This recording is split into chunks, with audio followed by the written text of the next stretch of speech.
From the Diary of Libot, Saturday, January 20th. Dear Mr. Henshaw, every time I try to think up a story, it turns out to be like something someone else has written. Usually you. I want to do what you said in your tips and write like me, not like somebody else. I'll keep trying because I want to be a young author with my story pre-made, mimeographed. Maybe I can't think of a story because I am waiting for that to call. I get so lonesome when I'm alone at night when Mom is at her nursing class. Yesterday, somebody stole a piece of wedding cake from my lunch bag. It was the kind catering by Katie packs in little white boxes for people to take home from weddings. Mr. Friedley noticed me scowling again and said, "So the lunch bag thief strikes again." I said, "Yeah, and my dad didn't phone me." He said, "Don't think you are the only boy around here with a father who forgets." Wonder if this is true. Mr. Friedley keeps an eye on just about everything around school. So he probably knows. I wish that I had a grandfather like Mr. Friedley. He is so nice, sort of baggy and comfortable. Monday, January 29th. Dear Mr. Henshaw, Dad still hasn't phoned, and he promised he would. Mom keeps telling me I shouldn't get my hopes up, because Dad sometimes forgets. I don't think he should forget what he wrote on a postcard. I feel terrible. Tuesday, January 30th. Dear Mr. Henshaw, I looked in my book of highway maps and figured out that it should be back in Bakersfield by now. But he still hasn't phoned. Mom says I shouldn't be too hard on him because a trucker's life isn't easy. Truckers sometimes lose some of their hearing in their left ear from the wind rushing past the driver's window. She says truckers get out of shape from sitting such long hours without exercise and from eating too much greasy food. Sometimes they get ulcers from the strain of trying to make good time on the highway. Time is money for a trucker. I think she's just trying to make me feel good, but I don't. I feel rotten. I said, if a trucker's life is so hard, how come Daddy is in love with his truck? Mom said, it's not really his truck he's in love with. He loves the feel of power when he is sitting high in his cab controlling a mighty machine. He loves the excitement of never knowing where his next trip will take him. He loves the mountains and the desert sunrises and the sight of orange trees, heavy with oranges, and the smell of fresh mown alfalfa. I know, because I rode with him until you came along.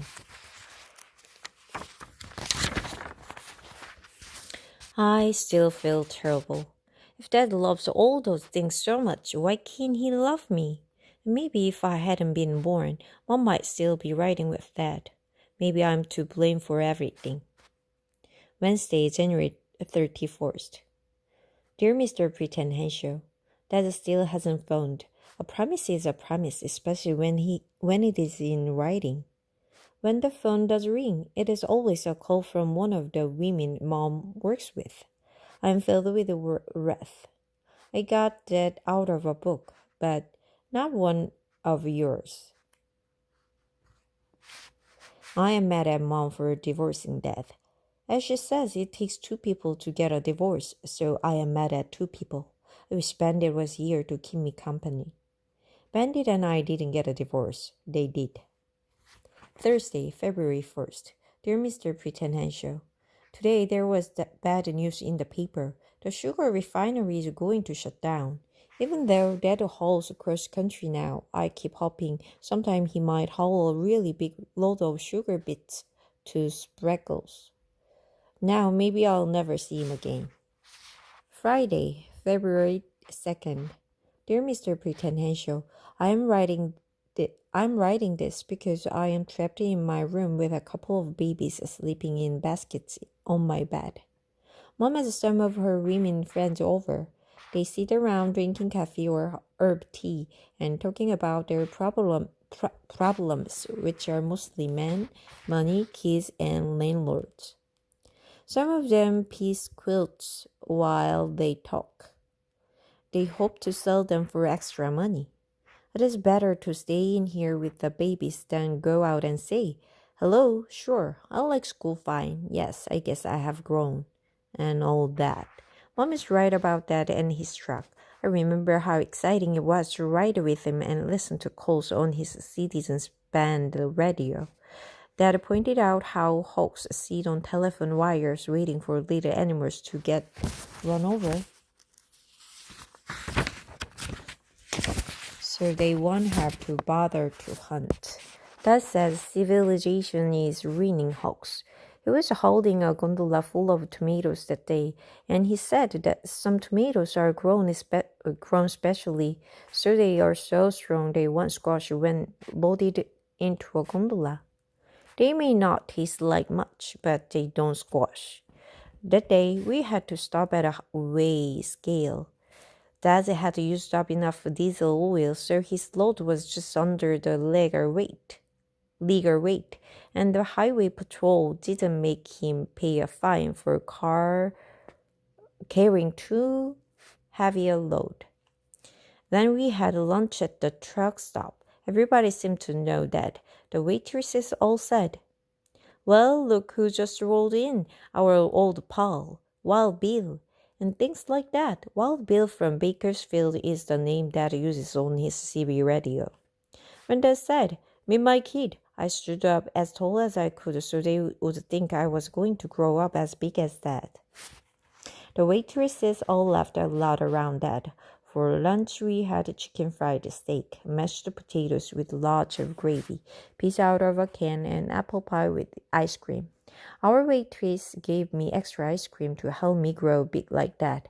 Most truckers ate real fast and left, but Dad kidded around a while and played the video games. That always runs up a high score, no matter which machine he plays. Mom's friends are collecting their babies, so I guess I can go to bed now. Sunday, February 4th. Dear Mr. Pretend Henshaw, I hate my father. Mom is usually home on Sunday, but this week there was a big golf tournament, which means the rich people have parties, so she had to go squirt the deviled crab into about 1,000,000 little cream puff shells. Mom never worries about meeting the rent when there is a big golf tournament. I was all alone in the house. It was raining and I didn't have anything to read. I was supposed to scrub off some of the mildew on the bathroom walls with some smelly stuff, but I didn't because I was mad at Mom for divorcing Dad. I feel that way sometimes, which makes me feel awful because I know how hard she has to work and try to go to school too. I kept looking at the telephone until I couldn't stand it any longer. I picked up the receiver and dialed Dad's number over in Bakersfield. I even remembered to dial one first because it was long distance. All I wanted was to hear the phone ringing in Dad's trailer, which wouldn't cost Mom anything because nobody would answer. Except Dad answered. I almost hung up. He wasn't off in some other state. He was in his trailer and he hadn't phoned me. "You promised to phone me this week and you didn't," I said. I felt I had to talk to him. "Take it easy, kid," he said. "I just didn't get around to it. I was going to call this evening. The week isn't over yet." I thought about this. "Something on your mind?" he asked. I didn't know what to say, so I said, My lunch. Somebody steals the good stuff out of my lunch." "Find him and punch him in the nose," said Dad. I could tell he didn't think my lunch was important. "I hoped you would call," I said. I waited and waited. Then I was sorry I said it. I have some pride left. "There was a heavy snow in the mountains," he said. "I had to chain up on Highway 80 and lost time. From my map book, I know Highway 80 crosses the Sierra. I also know about putting chains on trucks. When the snow is heavy, truckers have to put chains on the drive wheels, all 8 of them. Putting chains on 8 big wheels in the snow is no fun." I felt a little better. "How's Bandit?" I asked, as long as we were talking. There was a funny silence. For a minute, I thought the line was dead. Then I knew something must have happened to my dog. How's Bandit? I asked again, louder in case Dad might have lost some of the hearing in his left ear from all that wind rushing by. Well, kid, he began. My name is Lee. I almost yelled. I'm not just some kid you met on the street. Keep your shirt on, Lee, he said. When I had to stop along with some other truckers to put on chains, I let Bandit out of the cab. I thought he would get right back in because it was snowing so hard, but after I chained up, he wasn't in the cab. Did you leave the door open for him? I asked. Big pause. I could have sworn I did. He said, which meant he didn't. Then he said, I whistled and whistled, but Bandit didn't come. I couldn't wait any longer because the highway patrol was talking about closing Highway 80. I couldn't get stranded up there in the mountains when I had a deadline for delivering a load of TV sets to a dealer in Denver. I had to leave. I'm sorry, kid, Lee, but that's the way it is. You left Bandit to freeze to death. I was crying from anger. How could he? Bandit knows how to take care of himself, said Dad. I'll bet dollars to donuts he jumped into another truck that was leaving. I wiped my nose on my sleeve. Why would the driver let him? I asked. Because he thought Bandit was lost, said Dad, and he had to get on with his load before the highway was closed. It's the same as I did. He couldn't leave a dog to freeze. What about your CB radio? I asked. Didn't you send out a call? Sure I did, but I didn't get an answer. Mountains cut down on reception, Dad told me. I was about to say I understood, but here comes the bad part, the really bad part. I heard a voice say, Hey Bill, Mom wants to know when we are going out to get the pizza. I felt as if my insides were falling out. I hung up. I didn't want to hear anymore. When Mom had to pay for the phone call, I didn't want to hear any more at all. To be continued. Monday, February 5th. Dear Mr. Henshaw, I don't have to pretend to write to Mr. Henshaw anymore. I have learned to say what I think on a piece of paper. And I don't hate my father either. I don't hate him. Maybe things would be easier if I could. Yesterday, after I hung up on my dad, I flopped down on my bed and cried and swore and pounded my pillow. I felt so terrible about Bandit, riding around with a strange trucker and Dad talking another boy out for pizza when I was all alone in the house with the mildewed bathroom, when it was raining outside and I was hungry. The worst part of all was I knew if Dad took someone to a pizza place for dinner, he wouldn't have phoned me at all, no matter what he said. He would have too much fun playing video games. Then I heard Mom's car stop out in front. I hurried and washed my face and tried to look as if I hadn't been crying. But I couldn't fool Mom. She came to the door of my room and said, Hi, Lee. I tried to look away, but she came closer in the dim light and said, What's the matter, Lee? Nothing, I said, but she knew better. She sat down and put her arm around me. I tried hard not to cry, but I couldn't help it. Dad lost Bandit, I finally managed to say. Holy, she said, and I blubbered out the whole story, pizza and all. We just sat there a while, and then I said, Why did you have to go and marry him? Because I was in love with him, she said. Why did you stop? I asked. We just got married too young, she said. Growing up in that little valley town with nothing but sagebrush, old wells, and jackrabbits, there wasn't much to do. I remember at night how I used to look out at the lights of Bakersfield in the distance and wish I could live in a place like that. It looked so big and exciting. It seems so funny now, but then it seemed like New York or Paris. After high school, the boys mostly went to work in the oil fields or joined the army, and the girls got married. Some people went to college, but I couldn't get my parents interested in helping me.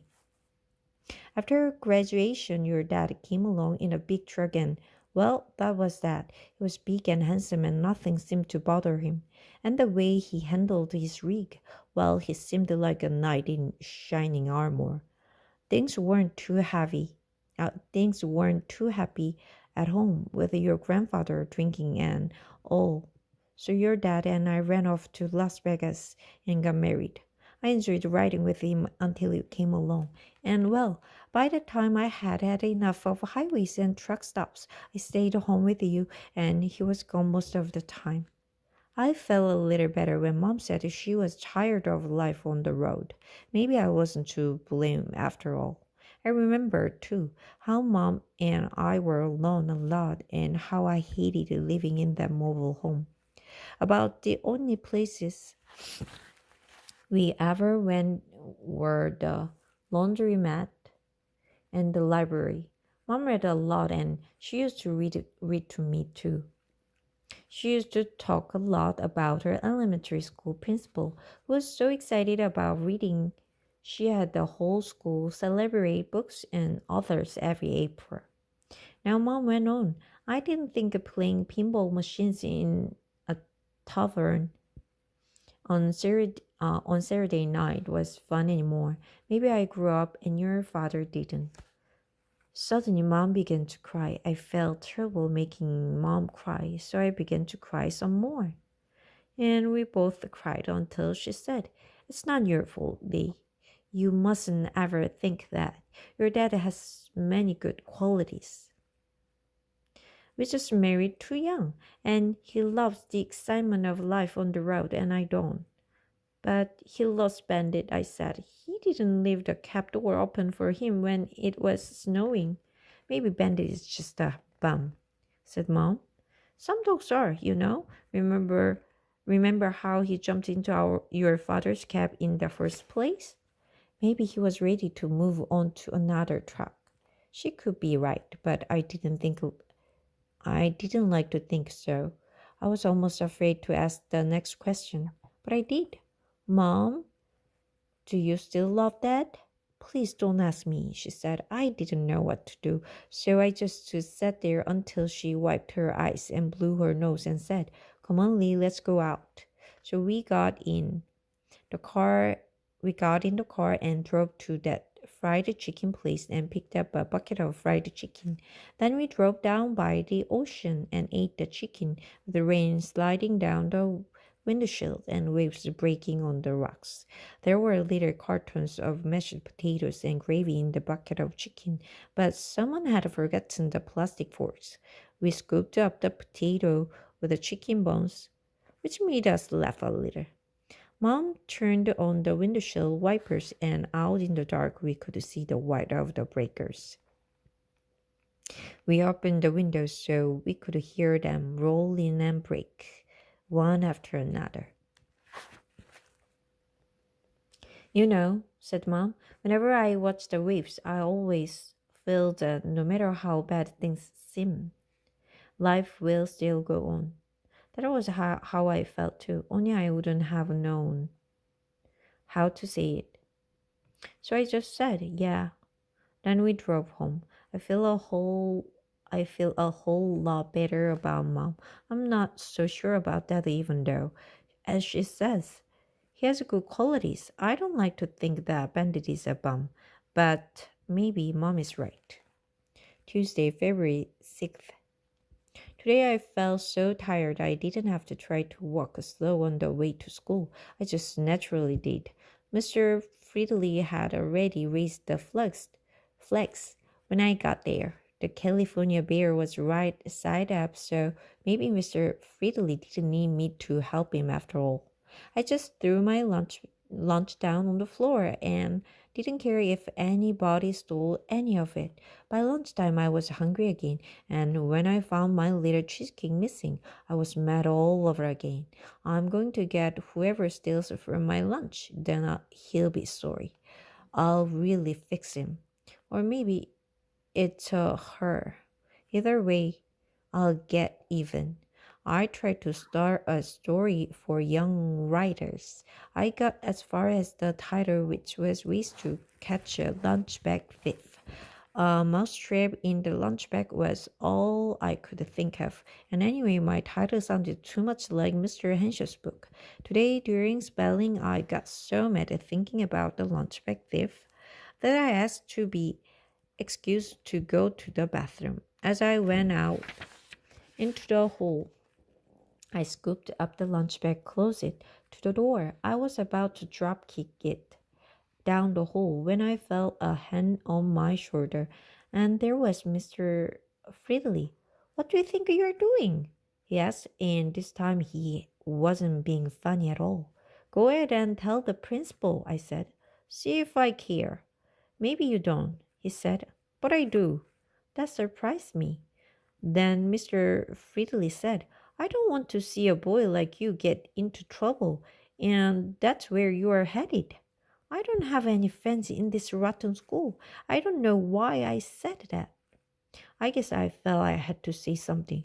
Who wants to be friends with someone who scowls all the time?" asked Mr. Fridley. "So you've got problems. Well, so has everyone else, if you take the trouble to notice. I thought of that up in the mountains, chaining up 8 heavy wheels in the snow, and I thought of Mom squirting deviled crab into hundreds of little cream puff shells and making billions of tiny sandwiches for golfers to gulp, and wondering if catering by Kitty would be able to pay her enough to make the rent. Turning into a mean-eyed lunch kicker won't help anything," said Mr. Fridley. "You gotta think of positively." "How?" I asked. "That's for you to figure out," he said, and gave me a little shove toward my classroom. Nobody noticed me put the lunch bag back on the floor. Wednesday, February 7th. Today after school, I felt so rotten I decided to go for a walk. I wasn't going any special place, just walking.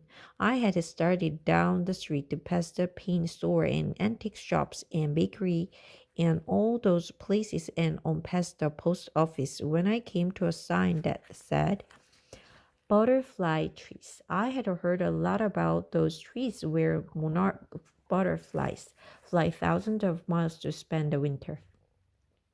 I followed the arrows until I came to a grove of mossy pine and eucalyptus trees with signs saying quiet. There was a big sign that said, "Warning, $500, fine for molesting butterflies in any way." I had to smile. Who'd want to molest a butterfly? The place was so quiet, almost like church, that I tiptoed. The grove was shady, and at first I thought all the signs about butterflies must be for some kind of rip-off for tourists, because I saw only 3 or 4 monarchs fleeting around. Then I discovered that some of the branches looked strange, as if they were covered with little brown sticks.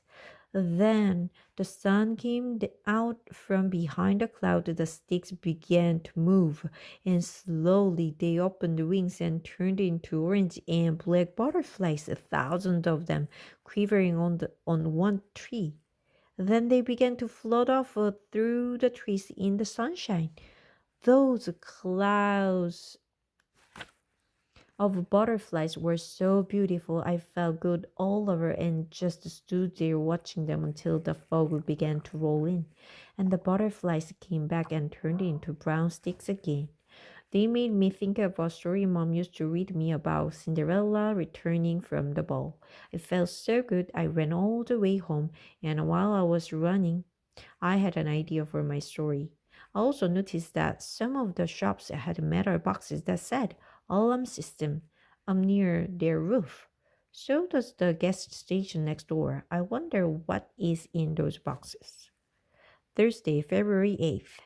Today when I came home from school, I leaned over the fence and yelled at a man who works in the gas station. "Hey Chuck, what's in the box that says alarm system on the side of the station?" I know his name is Chuck because it says so on his uniform. "Batteries," Chuck told me. Batteries and a bell. Batteries are something to think about. I started another story which I hope will get printed in the Young Writer's Yearbook. I think I will call it The 10-Foot Waxman.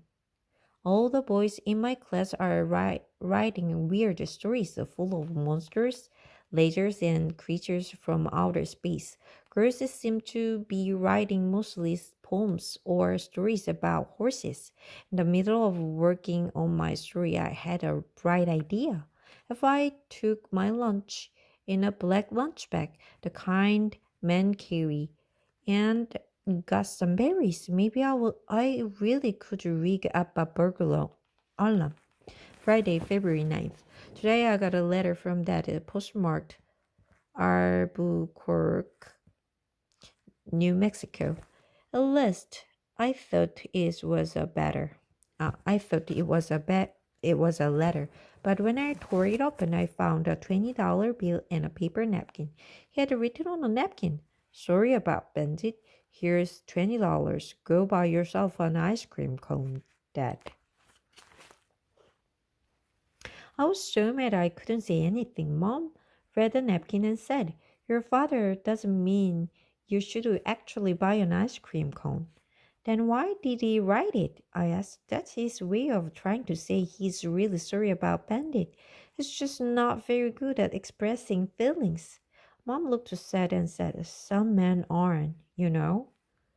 "What am I supposed to do with the $20? I asked. "Not that we couldn't use it." "Keep it," said Mom.